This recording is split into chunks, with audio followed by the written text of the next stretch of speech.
dinosaurs came with everything.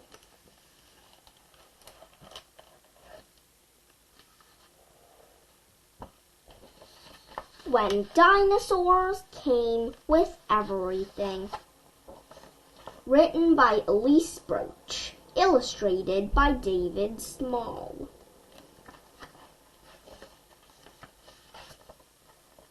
Friday is errand day. My mom goes on boring errands, and I have to go with her.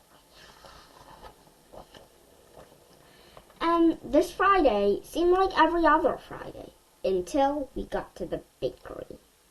A sign above the donuts read, "Buy a dozen, get a dinosaur." I couldn't believe my eyes. Neither could my mom. "They must mean a toy," she said.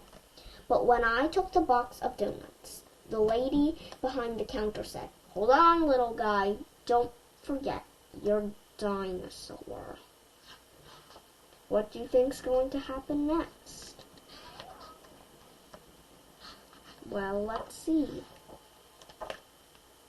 And there he was.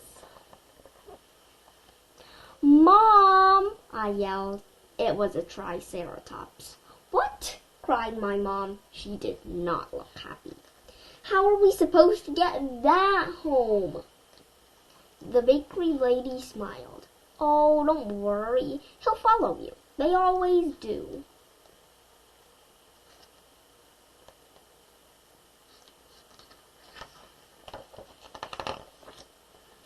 And he did, all the way to the doctor's office, where I had to go for my checkup. My mom shook her head. "What are we going to do with him now?" She looked him up and down. That took a while. Do you know why that took so long? "We can't bring him inside," she said finally. "He'll have to stay in the parking lot." I told him not to talk to strangers.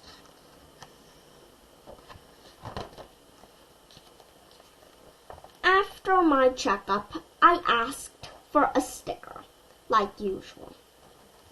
"No stickers today," said the nurse. "Just dinosaurs. With a shot, you get chew." "I want a shot," I said. The nurse smiled. "Not today, buddy, but you can pick up your dinosaur at the front desk." What kind of dinosaur do you think it will be this time? "Mom!" I yelled. There at the front desk, there was a stegosaurus. "What on earth is going on?" my mom cried. "It's a special day," the nurse explained. "Today, dinosaurs come with everything." "Yes!" I said. "No," my mom groaned.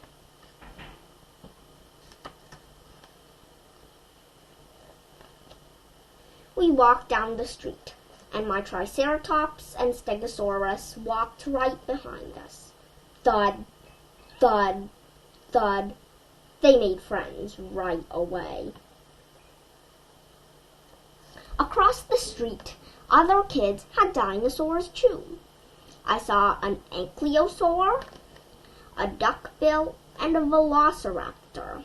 We all waved at each other. Our mothers glared and kept on walking. What kind of dinosaurs would you like for pets?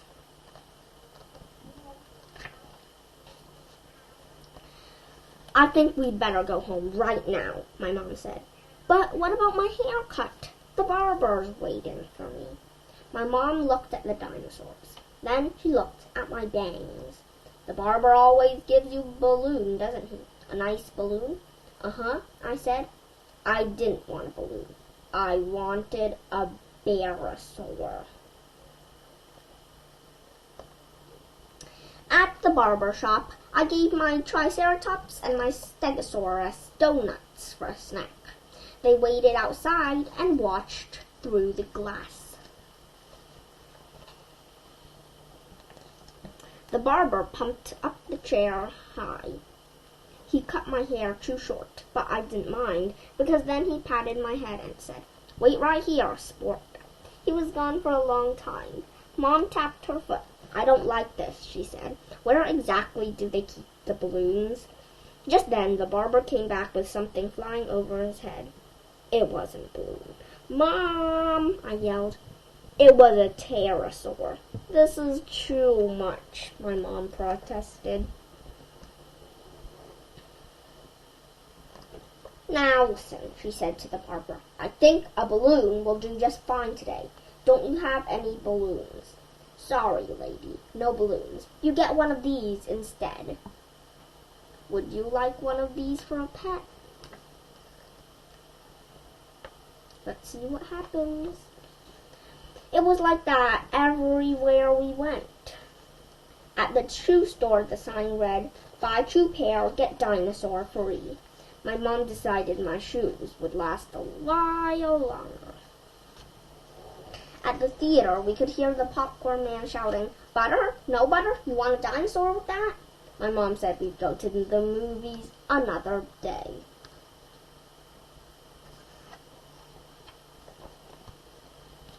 At the diner, I wanted to stop for a hamburger.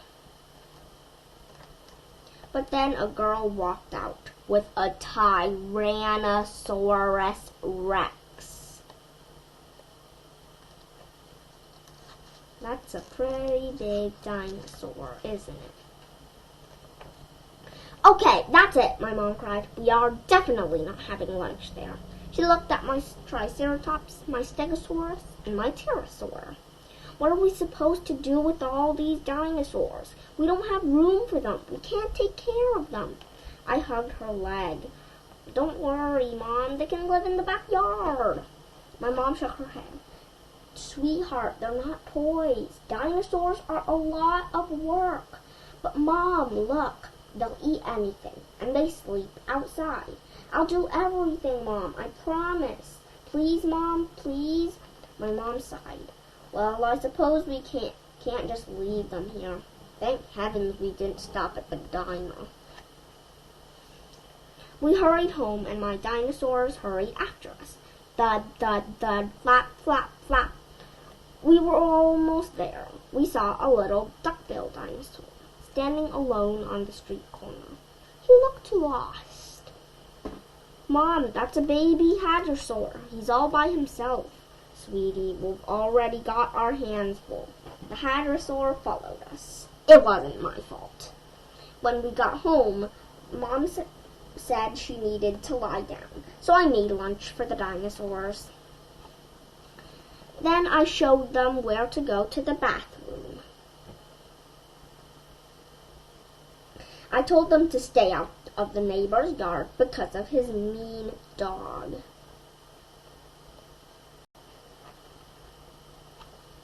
And I showed them my slide, my tiger swing, and all the toys in the garage. They seemed to be having fun, but they really went wild when I took out my frisbee. The hadrosaur had the first throw. The frisbee landed on the roof. I saw my mom watching from the window. "Is everything all right out there?" she asked. "Everything's fine, Mom. We can get it down." And my pterosaur flew up and plucked the frisbee out of the gutter. She looked at him for a long time. The next thing I knew, she had him cleaning the gutters. Then she came out on the backyard with a pile of wet clothes. "These spikes come in handy, don't they?" she said. Pretty soon, my mom had thought of chores for all my dinosaurs. But I knew they didn't mind. It was just meant they were part of the family. When we finished helping, my mom said I could invite some friends over.